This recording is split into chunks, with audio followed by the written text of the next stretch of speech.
Overstock.com has a real problem with short sellers. The outspoken CEO of the online retailer, Patrick Byrne, is with us. Always an interesting interview. We'll talk to him about allegations he's making and his company's role in the SEC controversy. Well, Overstock.com CEO Patrick Byrne will be joining us in a few moments. President, anyway. We'll get his take on the growing battle that he's waging against short sellers. Online retailer Overstock.com. Becky, over to you. Okay, thanks a lot, Carl. By the way, Overstock.com is restating its results for the last 4 years. The rival to Amazon says it needs to correct how it accounts for freight costs. Now, Overstock says the changes will affect the annual reports for 2002 through 2004, also quarterly reports for 2005. Now, it's an interesting time for this news. Just a few months ago, Overstock filed suit against research firm Gradient Analytics and a hedge fund. Overstock is accusing Gradient of issuing negative reports in return for payment from the Rocker Partners hedge fund. A hedge fund Overstock says was looking for a short profit in the decline of Overstock's share price. Both parties, Gradient and the hedge fund, deny those accusations. Following that suit, the Securities and Exchange Commission launched its own investigation and issued subpoenas for several journalists, including Herb Greenberg, a columnist for MarketWatch, also a contributor with CNBC, who's with us as our guest host today. We will be talking to Herb in just a moment. First, though, joining us from San Francisco this morning is the president of Overstock.com, Patrick Byrne. And Mr. Byrne, thanks for being with us today. Becky, glad to be back. You know, Mr. Byrne, we're bringing you on to talk a little bit more about these charges. The charges against... May I correct something you said? Go ahead. Our restatement was $3.5 million to the good. Our auditors have said we have understated our results by $3.5 million. Well, there were issues there with the freight charges, and Overstock shares were down about 2.5% yesterday. And it turns out that we have understated our performance. That our books are too conservative, is what the auditors have said. When's the last time you heard that happen? The auditors have come in and said our books are too conservative by $3.5 million. How about your cash flow position? How do things stand with your cash flow? That's been another issue that's been brought up recently in the press. Our cash is just fine. We'll be able to make it through this year comfortably. We'll have crossed the $1 billion mark. We're just fine.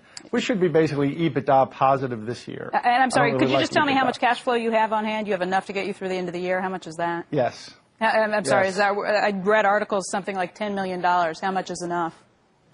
Well, we'll have through the year we should have a nice positive cash flow. That article was false. We have 70 million in cash. 60 to 70 million in cash. Let's talk about.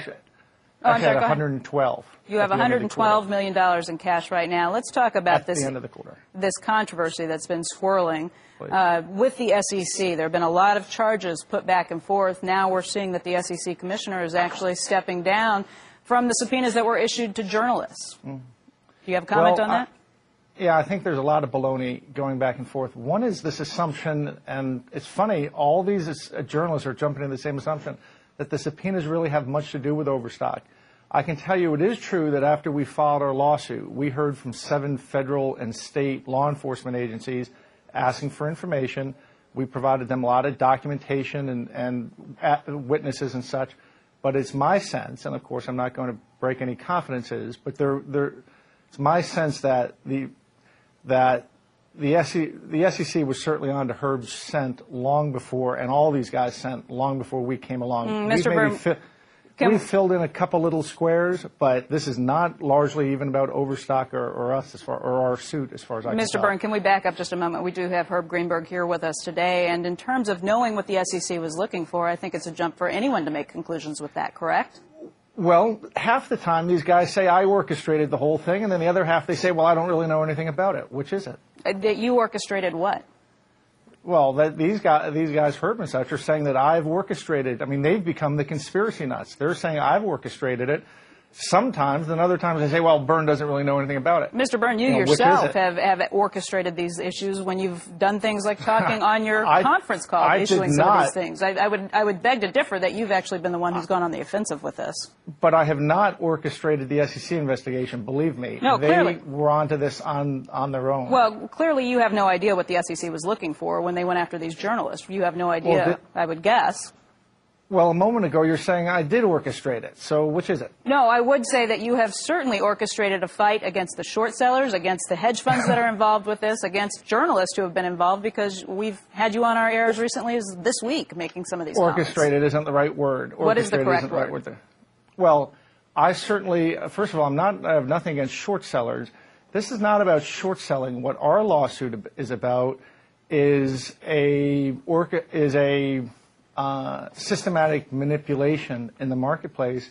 What the SEC asked me questions about, and I'll acknowledge now that I've met with the SEC, they asked a lot of questions that showed they're far into this in areas that have nothing to do with us. So the idea that this is about, our lawsuit, you're all jumping to that conclusion, and you're just wrong on that. The SEC clearly has given this a lot of thought. Your other guest was wrong on this.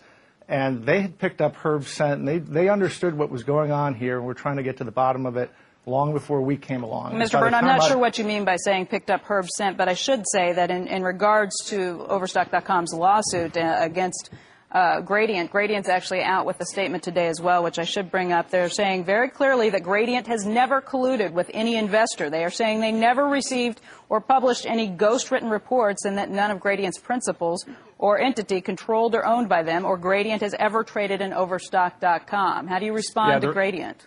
They're lying through their teeth. They're lying through their teeth, and I'm sorry, You're holding up a website that we're looking at just now. I decided I've had enough of CNBC interviews where people just cut me off, so I've decided if I got cut off, I'm just going to give you two websites that people can find out what's really going on about I'm sorry, sir, where are you? TheSanityCheck.com and LocateStock.com. But you're saying that the conspiracy is coming from our end on this. You would like people to go to these websites. I'm not sure what I've cut you off from or kept you from saying today. Well, I was on with Kudlow the other day, and they basically just shouted me out. I was on a phone, so as soon as I didn't get a chance to finish my answer, I thought I'd just hold that up. By the way, it's not a conspiracy. Herb has turned into the conspiracy nut. I'm not thinking there's a conspiracy. I think there's a shared ideology. I do think CNBC is implicated. What's really going on here is CNN-FN got run out of business by Fox, who also took 2/3 of your business. You've got one moneymaker show, Jim Cramer. You see the scandal I'm stirring up. Mr. Byrne, can you explain who's behind the websites that you've been holding up? Are those your websites? Putting waves up on Jim Cramer's sneakers, so I think CNBC has to whitewash and downplay this whole Are these scandal. your websites that you've just been pointing us to? Are these websites you control? No, not at all. Who controls these websites? Well, SanityCheck.com is a blog where people I don't know who controls it. It's run by a lot of people on our side of this issue. LocateStock.com is a very interesting new company that takes all the slop out of the failure to deliver and the naked shorting problem. Yeah. The process of locating stocks are given all the slop is taken out of it. So I'm hoping Wall Street adopts LocateStock.com. All right, Mr. Byrne, thank you for your time today. Mr. Byrne, Patrick Byrne, is the Always president of Overstock.com.